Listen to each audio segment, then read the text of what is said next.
আপনারা সবই হবে, ধৈর্য ধরতে হবে, ধৈর্য ধরতে হবে, সবই হবে।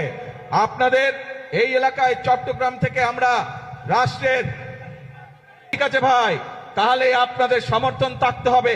কারণ আমরা সবসময় বলি আমাদের অর্থাৎ বাংলাদেশ জাতীয়তাবাদী দল বিএনপির সকল ক্ষমতার উৎস হচ্ছে জনগণ। জনগণের সমর্থন থাকলে আমরা প্রত্যেকটি জনগণের স্বার্থে যতগুলি কর্মসূচি সবগুলো ইনশাআল্লাহ আল্লাহর রহমতে আমরা বাস্তবায়ন করতে সক্ষম হব। আসুন আজকের এই জনসভায় আমরা যেভাবে আজকে দুস্থ মানুষকে সহযোগিতা করে যে সাহায্য দিয়েছি, এই সাহায্য এবং সহযোগিতাকে আমরা পরিবর্তন করতে চাই কর্মসংস্থানের মাধ্যমে। সেটি দেশের ভিতরে হোক, সেটি আমাদের তরুণ সমাজের সদস্যদেরকে বিভিন্ন প্রশিক্ষণের মাধ্যমে বিদেশে প্রেরণ করাই হোক না কেন। অর্থাৎ আমরা চাই প্রত্যেকটি বাংলাদেশের প্রত্যেকটি মানুষ, 20 কোটি মানুষের 40 কোটি হাত, প্রত্যেকটি হাত শ্রমিকের হাতে রূপান্তর করতে চাই আমরা, যাতে করে প্রত্যেকটি মানুষ দেশ গঠনে ভূমিকা রাখতে পারে, যাতে করে প্রত্যেকটি মানুষ নিজের হাতের পরিশ্রমের মাধ্যমে নিজের এবং পরিবারের ভাগ্যের পরিবর্তন করতে চায়। আমরা সেই বাংলাদেশকে গড়ে তুলতে চাই। আমরা সেই বাংলাদেশের জন্য অপেক্ষা করেছি, কিন্তু অপেক্ষা করলে বসে থাকলে চলবে না।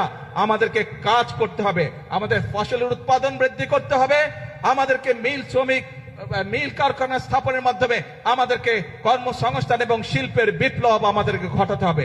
প্রিয় ভাই বোনেরা, আসুন আজকের এই জনসভায় আমরা সেই শপথ গ্রহণ করি, সেই প্রতিজ্ঞা গ্রহণ করি যে বাংলাদেশের মানুষ আর বিভ্রান্ত হবে না, বিভ্রান্তকারীদের কোন রকম প্ররোচনায়।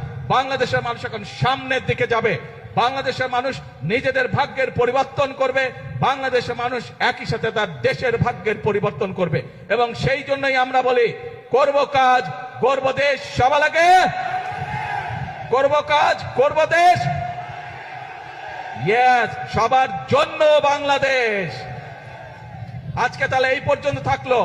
আপনারা নিশ্চয়ই খেয়াল করেছেন, 1 মিনিট ভাই, স্লোগান দিস না ভাই, স্লোগান দিস না, কথা শুন ভাই, কথা বলতে দে, শান্ত হয়ে বস। আপনারা সবই হবে, ধৈর্য ধরতে হবে, ধৈর্য ধরতে হবে, সবই হবে। আপনাদের এই এলাকায় চট্টগ্রাম থেকে আমরা রাষ্ট্রের,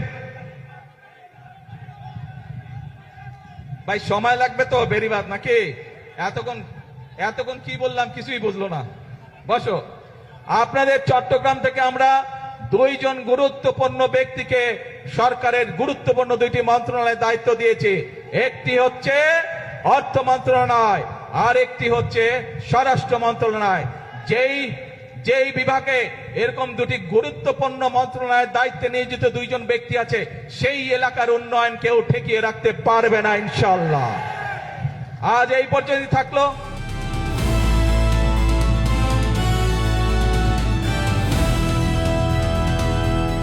দিনাজপুর টিভি, মানুষের জীবনের কথা বলে।